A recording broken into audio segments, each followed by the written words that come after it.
Microsoft server down అయింది. దీంతో ప్రపంచవ్యాప్తంగా అనేక రంగాలపై ఈ ప్రభావం పడింది. Hong Kong, Melbourne, Los Angeles, Ireland విమాన సేవలకు అంతరాయం కలిగింది. ప్రపంచవ్యాప్తంగా ఐటీ కంపెనీలపై ప్రభావం పడింది. మైక్రోసాఫ్ట్ సర్వర్ డౌన్ అవడంతో ఢిల్లీ, బెంగళూరు, ముంబై విమాన ఎయిర్పోర్టులో కూడా సేవలకు అంతరాయం ఏర్పడింది.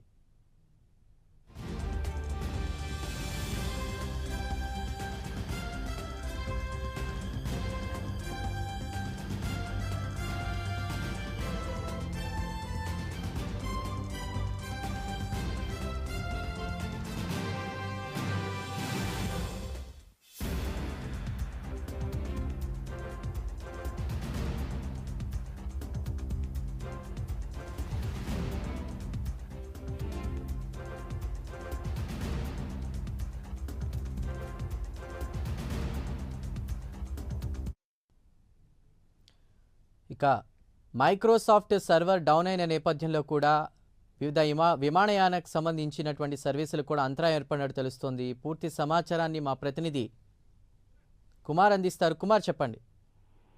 Thank you Chandu. మైక్రోసాఫ్ట్ సంబంధించి ఒక సాంకేతిక సమస్య అయితే తలెత్తడంతో ప్రపంచవ్యాప్తంగా పలువురు యూజర్లకైతే blue screen of death error అయితే దర్శనమిచ్చింది. ముఖ్యంగా ల్యాప్టాప్, పీసీ స్క్రీన్లపై ఎర్రర్ గమనించింది. వెంటనే సిస్టమ్ షట్ డౌన్ కానీ రీసెట్ గానీ అవుతుండడంతో ప్రస్తుతం దీనిపై మైక్రోసాఫ్ట్ విండోస్ లో తలెత్తిన ఈ సాంకేతిక సమస్య కారణంగా ప్రపంచవ్యాప్తంగా కూడా విమాన సర్వీసులు కూడా అంతరాయం ఏర్పడింది. ముఖ్యంగా విమాన సేవలు ఆలస్యం అలాగే క్యాన్సిలేషన్స్ అయితే ప్రస్తుతం గురవుతున్నట్టే చెప్పొచ్చు. అమెరికా ఫ్రంటియర్ ఎయిర్లైన్స్ సంస్థ కొన్ని విమానాలను కూడా రద్దు చేసినట్లయితే ప్రకటించింది. ముఖ్యంగా ఏదైతే కొద్దిసేపటి క్రితం ఏదైతే మైక్రోసాఫ్ట్ సంబంధించి ఏదైతే సాంకేతిక లోపం తలెత్తడంతో ప్రస్తుతం ఏదైతే కొంత అంతరాయం అయితే ఏర్పడింది. ముఖ్యంగా మైక్రోసాఫ్ట్ 365 యాప్ సేవల్లో సాంకేతిక సమస్యలు ఏదైతే తలెత్తాయంటూ కూడా ఇప్పటికే మైక్రోసాఫ్ట్ అయితే గుర్తించింది. దీంతో ప్రపంచవ్యాప్తంగా బ్యాంకులు, విమాన సంస్థలు, టెలికాం, మీడియా సహా అనేక రంగాలపై తీవ్ర ప్రభావం అయితే చూపించింది. లండన్ స్టాక్ మార్కెట్ ఎక్స్చేంజ్ లో కూడా సేవలు అయితే ప్రస్తుతం నిలిచిపోగా అమెరికాలో ఎమర్జెన్సీ సేవల నెంబర్ 911 పై కూడా ఈ ప్రభావం అయితే పడింది. ముఖ్యంగా భారత్ లో విమాన ఐటీ సేవలకు కూడా అంతరాయం అయితే ఏర్పడింది. దీనికి తోడు ప్రసారాలు కూడా జరుగుతున్న కే న్యూస్ మధ్యలో కూడా నిలిచిపోయినట్లు కూడా తెలుస్తుంది. ఢిల్లీ విమానాశ్రయంలో విమాన సేవలు కూడా అంతరాయం ఏర్పడింది. ఇండిగో, ఆకాశ, ఎయిర్, స్పైస్ జెట్ తదితర విమాన సంస్థల సేవలు కూడా ప్రస్తుతం అయితే విఘాతం కలిగిందని చెప్పొచ్చు. మైక్రోసాఫ్ట్ సేవల్లో తలెత్తిన సాంకేతిక సమస్య కారణంగా ముఖ్యంగా ఏదైతే ఈ దీనికి సంబంధించి అత్యధికంగా ఆస్ట్రేలియాలో వివిధ రంగాలకైతే దీనిపై ప్రభావం ఎక్కువగా చూపించింది. దీంతో ఆస్ట్రేలియా ప్రభుత్వం కూడా అత్యవసర సమావేశం కూడా ఏర్పాటు చేసుకుంది. ముఖ్యంగా ఆస్ట్రేలియాలో కూడా పలు ఛానళ్లు కూడా ఏదైతే ప్రసారాలు కూడా నిలిచిపోయినాయి. ముఖ్యంగా క్రౌడ్ స్ట్రైక్ అప్డేట్ కారణంగా ఈ రకమైన సమస్య ఏర్పడిందన్నట్లు కూడా మైక్రోసాఫ్ట్ అయితే తెలిపింది.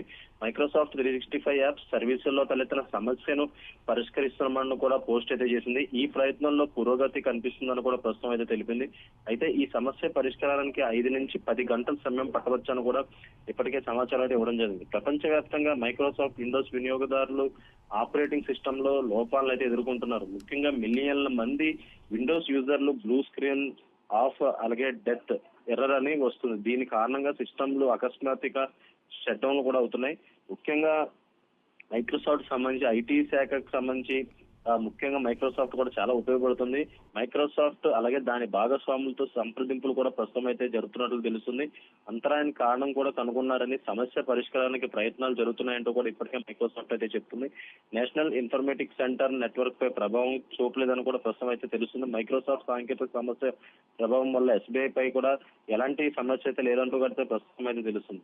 ముఖ్యంగా ఏదైతే ప్రపంచవ్యాప్తంగా కూడా ఎక్కువ ప్రభావితమైన దేశాల్లో అయితే America, Britain, Singapore, France, Australia, New Zealand అయితే ఉన్నాయి.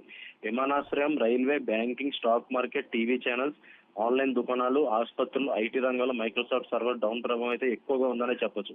ముఖ్యంగా ఈ ఏదైతే మైక్రోసాఫ్ట్ కు సంబంధించి ఈ సమస్య తలెత్తడంతో కూడా ప్రస్తుతం ఏదైతే శంషాబాద్, మన హైదరాబాద్ లో శంషాబాద్ ఎయిర్పోర్ట్ లో కూడా పలు విమానాలు అయితే రద్దయినాయి. ఇప్పటికీ 35 విమానాలు రద్దు చేసిన ఎయిర్పోర్ట్ అధికారులు అయితే రద్దు చేసినట్లు కూడా తెలిపారు. ఎయిర్పోర్ట్ లో పనిచేయని ఏదైతే ఆ డిస్ప్లేలు ఏవైతే ఉన్నాయో ఈ డిస్ప్లేలు కూడా ప్రస్తుతం పనిచేయకపోవడంతో కూడా ఏదైతే మాన్యువల్ బోర్డులు కూడా ఏర్పాటు చేయడం జరిగింది. ఏదైతే కొద్దిసేపటి క్రితం ఈ మైక్రోసాఫ్ట్ సర్వర్ డౌన్ అవడంతో కూడా ప్రపంచ వ్యాప్తంగా కూడా మైక్రోసాఫ్ట్ సంబంధించిన ప్రతి ఎక్విప్మెంట్ మీద కూడా ఈ ప్రభావం పడిందనే చెప్పొచ్చు Chandu. Right Kumar, thank you.